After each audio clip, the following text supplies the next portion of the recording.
دوستان اومدیم در واقع از چهارراه رودکی داریم میریم به سمت سدبرگ.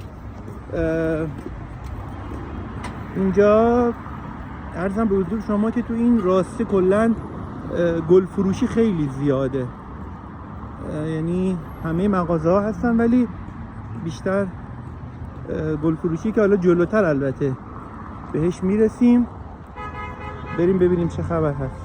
اینجا یک مغازه هست نوشته عقیقا انگار، که حالا نمیدونم دقیقا چه فروشگاهی هستش، حالا میبینیم. بعد درخت کریسمس اینجا. خب بعد فروشگاه عقیقا. خب دوستان اینجا رسیدیم به یک تقاطع دیگه و همچنان داریم میریم به سمت سدبرگ و ببینیم که سوپرمارکت ایرانی کجاست. البته خب من رفتم ولی میخوام که این بار فیلم بگیرم و شما رو همراه کنم. کلاً اینجا مراکز ایرانی هنوز به اون شکل و سبک و سیاقی که در واقع به تعداد باشه، کافی باشه، وجود نداره، یا حداقل من در جریانش نیستم. ولی کلاً با توجه به اینکه اینجا کشوریه که رو به رشده و رو به توسعه هست و اینکه خب فارسی زبان ها هم فکر میکنم که در این دوره بیشتر به اینجا مراجعه بکنن، حالا به عنوان سفر یا به عنوان مسائل کاری، میتونه که از نظر تجاری رونق بیشتری بگیره.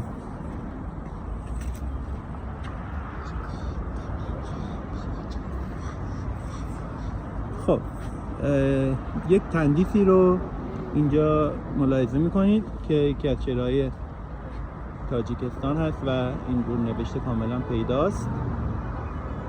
نامش فکر میکنم باباجان غفوروف باشه، به شخصه نمیشناسم ولی حتما در موردش تحقیق میکنم. کلی در جای جای شهر دوشنبه شما میتونید که به تندیس‌ها، مجسمه های چهره های مشهور ادبی، علمی، تاریخی و هنری رو ببینید که نشون دهنده اهمیت این موارد برای دولت تاجیکستان داره که معرف تاریخ و فرهنگ خودشون باشن.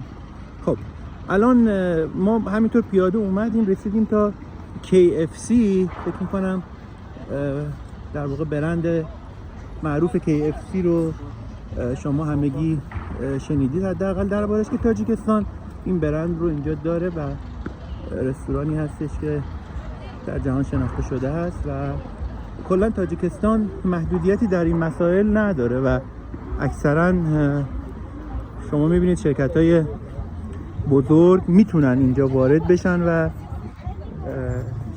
شرکت‌های معتبر جهانی اینجا تأسیس بشه، مشکلی از این بابت وجود نداره. نصب بیلبوردهای تبلیغاتی و در واقع زیبایی شهری و ساختمان‌ها رو در دیوارهای شهر ملاحظه می‌کنید. خب ما یکم دیگه باید بریم جلو، بریم نزدیک میشیم به هدفی که داریم و مقصدی که داریم. خیابون‌ها پر از ماشین هست و در این ایام نزدیک کریسمس هم خب ترددها کلا بیشتره، ترافیک هم کمی بیشتر هستش. یه چهارراه دیگه که ماشینا پشت در واقع تقاطع ایستادن و الان اگه اشتباه نکنم سبز، ما میتونیم راحت عبور بکنیم.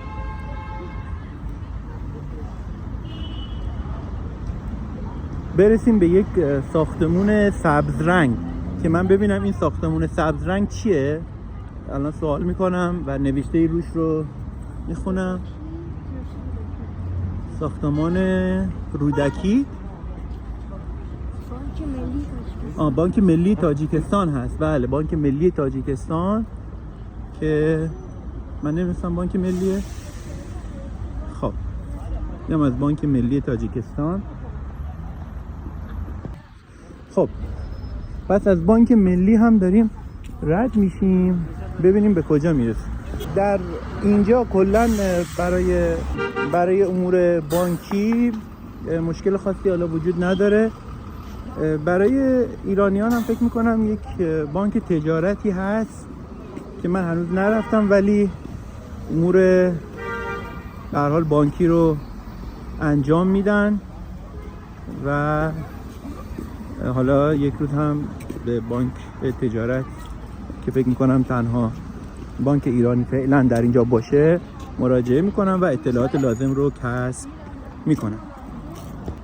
خب دوستان، علاقمندان به تحصیل، اینجا دانشگاه ملی تاجیکستان هست که در خیابان رودکی قرار داره. البته یک دانشگاه ملی دیگه هم در یه بخش دیگری از دوشنبه هست که من اونو رفته بودم، ولی اینجا اون شعبه‌ایه که داخل شهر تاجیکستان وجود داره.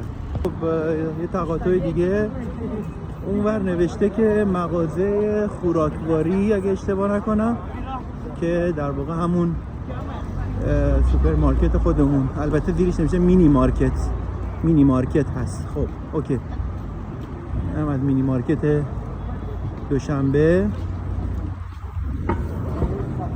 و امروز واقعا جزو روزهای شلوغ هست اینجا. میگم ایام پیش از سال نو میلادی هست و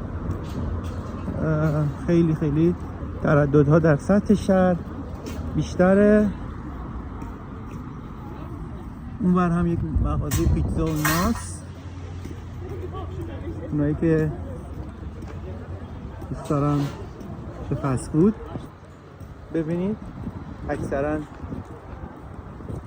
مغازه های خوراکی هست. اینجایی که ملاحظه میکنید این ساختمون وطن هست که مربوط به موارد فرهنگی و هنری به تئاتر و سینما میشه.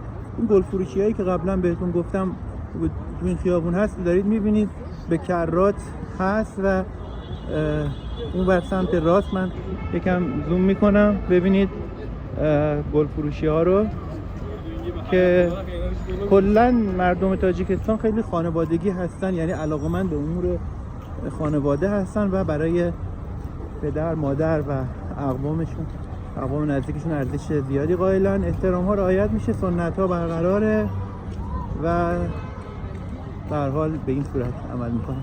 بالاخره دوستان رسیدیم به اون پاساژی که مد نظرمون بود. من پاساژ رو خدمتتون نشون میدم که شما تشریف آوردید دیگه با خیال راحت پیدا کنید اینجا رو. ببینم که کجاست. آسانسور داره؟ بله اونجاست. بریم داخل و پیداش کنیم. یک نمای کلی از شهر و منطقه صدبند. خب اومدیم داخل پاساژ. پله برقی داره، هر دو سمت بالا و پایینش کار میکنه خوشبختانه. بریم بالا. این پاساژی هستش که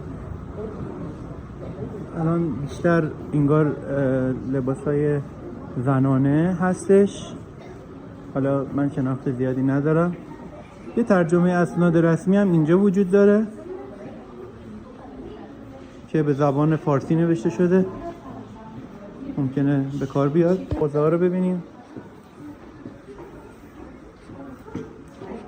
مغازه‌های شیک، تخفیف هم که خورده. خب بالاخره پیدا کردم فروشگاه. نه این چرا همینه، ایرانیه کوثر، که البته زبانش فارسی نیست. خب اینم بالاخره فروشگاه ایرانی کوثر و یه سری چیزایی که ایرانی هستن مشاهده میکنید. دیجستیو و شکلات و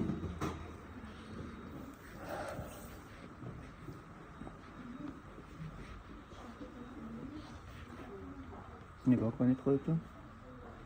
رب گوجه ایرانی و مواد آرایشی و بهداشتی،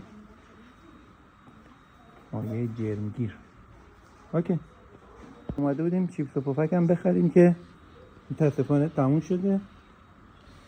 خب ما اینجا فعلا از شما خداحافظی میکنیم.